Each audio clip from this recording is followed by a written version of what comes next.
Nawala na ba yung pagmamahal mo sa kanya dahil sa nalaman mo? Hindi ko alam, sagot ko. Itong text niya, valid naman ang rason niya, di ba? Gusto lang daw niya na lagi siyang may load para ma-text ka at matawagan ka. Kaya siya pumatol sa isang gay. Mahal ka niya pero mahirap nga siya at wala naman siyempre siyang mapapasukan trabaho dahil grade 6 pa lang siya. Anong gagawin ko? Tanong ko.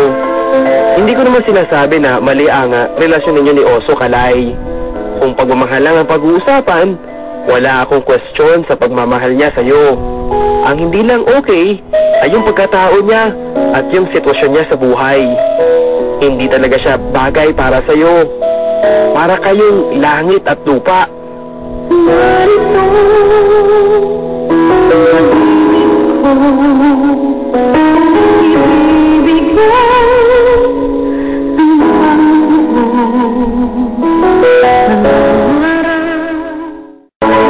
Napatitig ako kay Ate Marga. Hindi ko kasi inaasahang masasabi niya ang ganun kahit alam naman niyang hindi ko kune-question ng estado sa buhay at alam niyang hindi ako matapobre. Ate, alam mo namang hindi kaso sa akin kung mahirap lang si Oso. Pero hindi lang naman ikaw ang magde-decide sa buhay mo, Kalay. Sa tingin mo, ano magiging reaksyon ng mama mo kapag nalaman niya na ganun ang boyfriend mo? Wala siyang pakialam sa akin. Okay, pero hindi lang parents mo ang problema, Kalay. Ikaw na rin mismo. Hindi mo matanggap na ganun si Oso sa buhay mo. Bakit sa tingin mo, kung kasing yaman mo si Oso, papatol ba siya sa isang bading? Pagnanakaw pa ba siya para may pang-load na ng CP niya para matawagan at ma-text ka niya? Kasasabi lang ni Ate Marga ang mga iyon ang magring ang CP ko. Akala ko si Oso ang tumatawag pero mali ako. Si Mama ang tumatawag at hindi ko alam kung sasagutin ko o hindi ang telepono. Sagutin mo na, dali. Utos sa akin ni Ate Marga pero lito ako. Hanggang sa inagaw niya ang CP ko at siyang sumagot. Ma'am, good evening po. Si Marga po ito. Nandito po si Kalay sa bahay. May problema lang po siya kaya siya tumakas. Ihahatid po namin siya dyan. Ganito ang narinig kong sabi ni Ate Marga. Pagkatapos nun ay bumulong siya sa akin. Kausapin daw siya ni Nanay, sabi niya. Kasunod nun ay lumabas sa kwarto si Ate Marga at lumipat sa silid ni Nanay Esa. Ilang saglit lang ay nakangiting bumalik si Ate Marga. Okay lang daw. Bukas ka na lang daw umuwi, sabi niya. Naghanda na rin si Ate Marga ng tutulugan namin. At noong nakahiga na kami, ay nag-text si Oso. Please lang, Kalay. Sabihin mo sa akin kung hindi mo na ako gusto para alam ko ang gagawin ko. Replyan mo. Utos sa akin ni Ate Marga. Nareplyan ko naman. Anong gagawin mo kapag sinabi kong hindi na kita mahal? Sabi ko at ang reply niya, wala. Siguro titigil na akong mangarap. Tatanggapin ko na lang na ganito talaga ako, gaya ng dati. Walang kwentang tao. Gaga, kung hindi mo na siya mahal, sabatin mo siya. Pero kung mahal mo pa siya, sabihin mo. Bulong sa akin ni Ate Marga. Hindi ko pa alam galit pa ako. Sabi ko, di sabihin mo na galit ka pa. Sinunod ko ang sinabi ni Ate Marga. At ang reply ni Oso, sana, mapatawad mo pa ako. Mahal na mahal kita, Kalay, kahit alam kong hindi tayo bagay. Pero kung talagang hindi mo na ako mapapatawad, tatanggapin ko na lang. Pero sana, bigyan mo ulit ako ng isa pang time. Kasi hindi ko pa kaya na mawala ka sa akin, Mi. Mahal na mahal kasi kita. Napapansin kong tila hindi mo na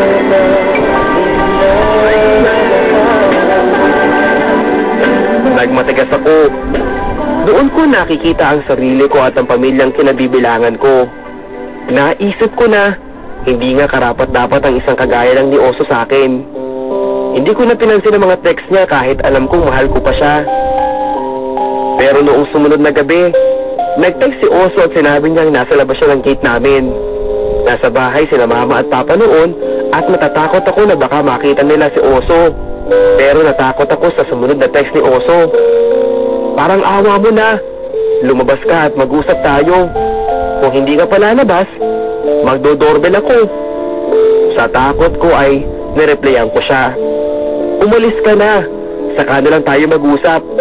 Galit pa ako sa'yo. Pero ang reply niya, hindi ako aalis hanggat hindi kita nakakausap. Bahala na kung anong mangyari kapag nag-doorbell ako. Paharapin ko kahit sino ang lalabas. Dahil doon, Papa Dudot, ay napilitan ako magdahang-dahang kunin ang susi ng gate at lumabas nga ako. Naamoy ko si Oso, amoy alak, at halata din sa mukha niyang nakainom siya. Napansin ko rin ang pasa sa pisngi niya. Wala siyang imik noong una. Para kaming nagpapakiramdaman. Anong nangyari sa mukha mo? Ako ang unang umimik. Nag-away kami ni Kuya.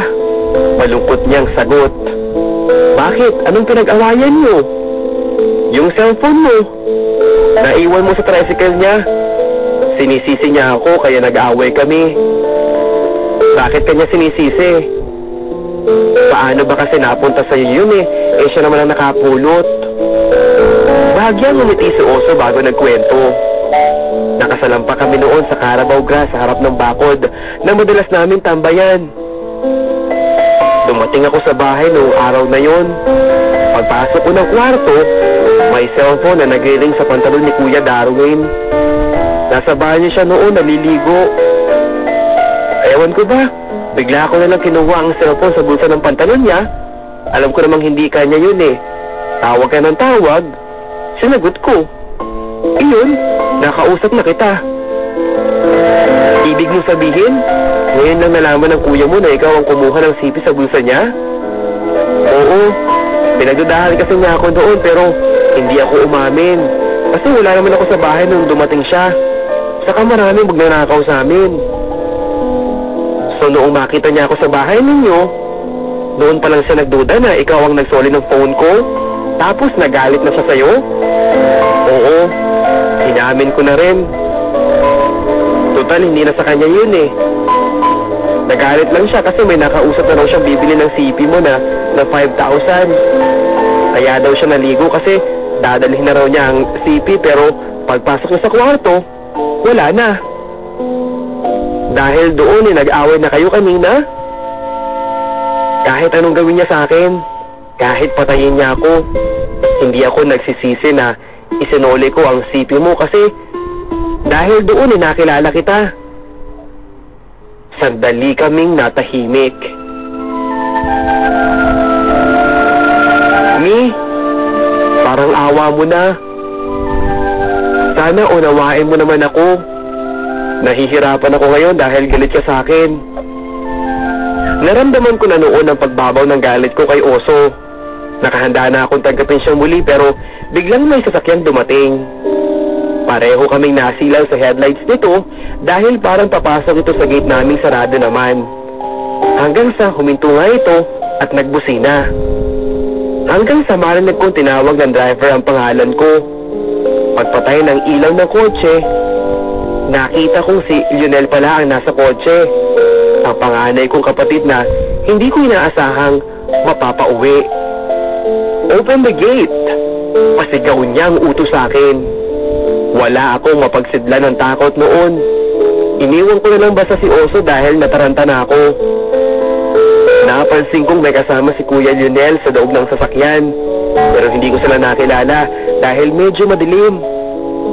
Mabilis kong binuksan ang gate. Muli kong sinarayo noong makapasok na sila ng gate. Muling lumapit si Oso.